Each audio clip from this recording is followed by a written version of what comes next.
स्वागत है दोस्तों आपका अपने YouTube चैनल पे। आज की हमारी कहानी है एक डरपोक पत्थर के बारे में। तो चलिए आज की कहानी शुरू करते हैं। Let's get started. एक बार की बात है, एक गांव में एक मूर्तिकार रहता था और उस मूर्तिकार का नाम भोला था। ऐसा कहते हैं कि वो मूर्तिकार जो मूर्तियाँ बनाता था वो इतनी सुंदर और इतनी अच्छी बनाता था कि उनमें जान डाल देता था। ऐसा लगता था कि जैसे वो मूर्तियाँ बोलने वाली हैं। तो एक बार क्या हुआ कि उस गांव में मंदिर बनाया जाने वाला था। अब मंदिर बनाने के लिए उनको मूर्ति चाहिए थी।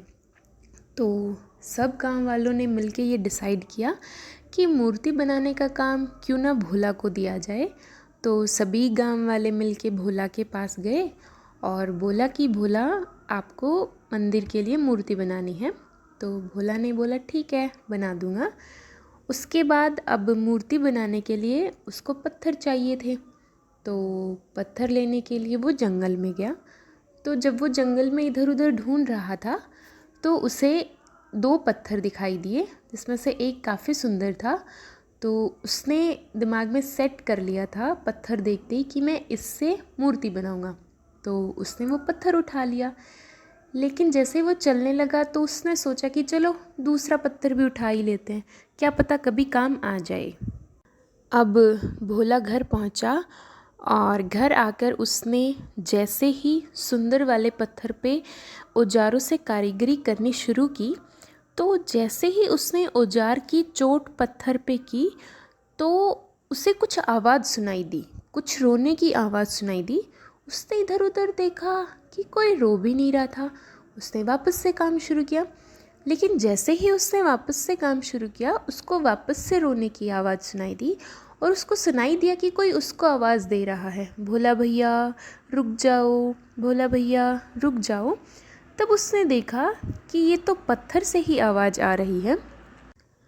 भोला ने देखा कि पत्थर बोल रहा है कि भैया मुझको छोड़ दो, तुम्हारी चोट से मुझे बहुत दर्द हो रहा है।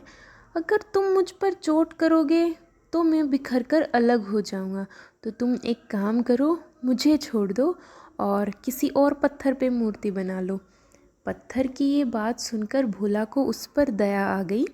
तो उसने उस पत्थर को छोड़ दिया। तभी उसके दिमाग में याद आया कि इसके साथ इसको दूसरा पत्थर और मिला था। तो वो दूसरे पत्थर को लेके आया और उसने उस पर कारीगरी स्टार्ट की।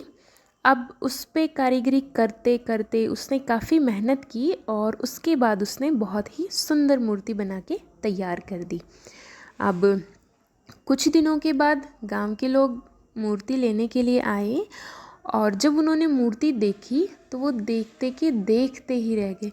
उसने बहुत ही सुंदर मूर्ति बना रखी थी। तो सब गांव वालों ने भोला को धन्यवाद दिया कि भोला तुमने बहुत ही सुंदर मूर्ति बनाई है और उसकी तारीफ़ की।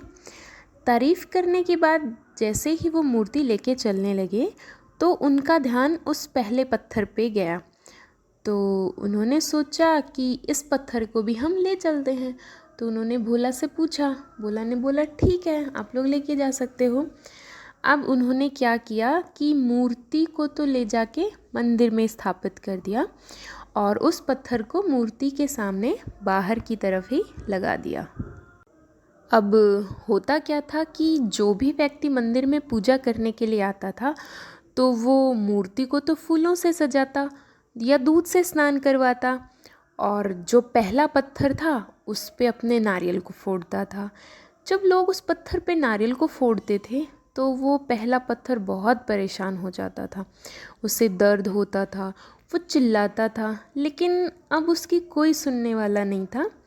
तो उस पत्थर ने मूर्ति बने पत्थर से बात की और कहा कि वाह तुम्हारे तो बहुत मज़े हैं, लोग तो तुम्हारी पूजा करते हैं, तुम्हें दूध से स्नान करवाते हैं और लड्डुओं का भोग लगाते हैं, लेकिन मुझे देखो मेरी तो किस्मत ही ख़राब है, जो भी आता है मुझ पे नारियल फोड़ के चला जाता है। इस पर मूर्ति बने पत्थर ने कहा कि जब मूर्तिकार ने तुम पर कारीगरी करनी शुरू की थी उस वक्त अगर तुम नहीं रोकते उन्हें तो आज तुम मेरी जगह पे होते, लेकिन तुमने आसान रास्ता चुना, इसलिए तुम दुख उठा रहे हो। उस पत्थर को, मूर्ति बने पत्थर की बात समझ में आ गई और अब पहले वाले पत्थर ने कहा कि अब वह आगे से कोई भी शिकायत नहीं करेगा। तो इस कहानी से हम ये सीख सकते हैं कि संघर्ष ही जीवन है, जीवन ही संघर्ष का दूसरा नाम है। इस सृष्टि में चाहे छोटे से छोटा प्राणी हो या बड़े से बड़ा प्राणी हो, किसी न किसी रूप में संघर्ष करते हैं या फिर कर रहे हैं। जिसने संघर्ष करना छोड़ दिया वह मृत प्राय हो गया। जीवन में संघर्ष है, सबके साथ है, प्रकृति के साथ, स्वयं के साथ या फिर परिस्थितियों के साथ।